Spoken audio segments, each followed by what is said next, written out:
ជ្រុលម៉ោងបាយថ្ងៃត្រង់បងប្អូនហើយម៉ោង 12 ទៅដើមគ្នាហ្មង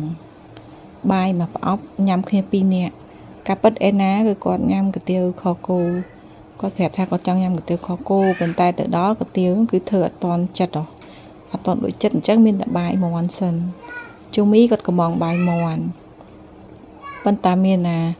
គាត់ណាយកបាយមាន់មកគឺអ្នកឃ្លានកាទៀវនោះស្វាញ៉ាំច្រើនជាងអ្នកឃ្លានបាយធម្មតាទៀតមកបានកាទៀវញ៉ាំហ្នឹងបងប្អូនចង់ឆ្អែតបាត់ហើយ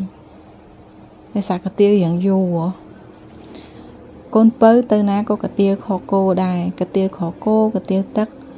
គឺកម្រណាស់តែគាត់ញ៉ាំបាយ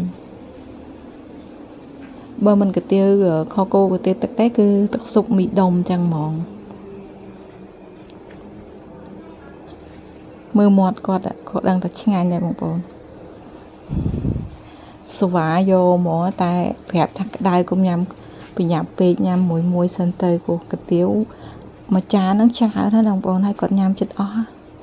មិនធម្មតាទេណាមើលតែមៀតគាត់ទៅដឹងហើយបើជូមីគឺគាត់អត់ចូលចិត្តញ៉ាំកាទៀវទេ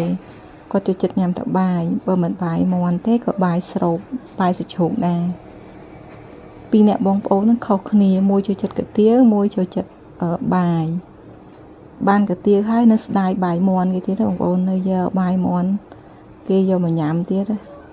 ស្ដាយញ៉ាំនេះស្ដាយនោះហើយនៅផ្ទះមិនអត់អីញ៉ាំទេណាបងប្អូននៅផ្ទះហ្នឹងគឺបបរសប៉ុន្តែគាត់អត់ញ៉ាំគាត់ក្រោកពីគេម៉ោង 9 មក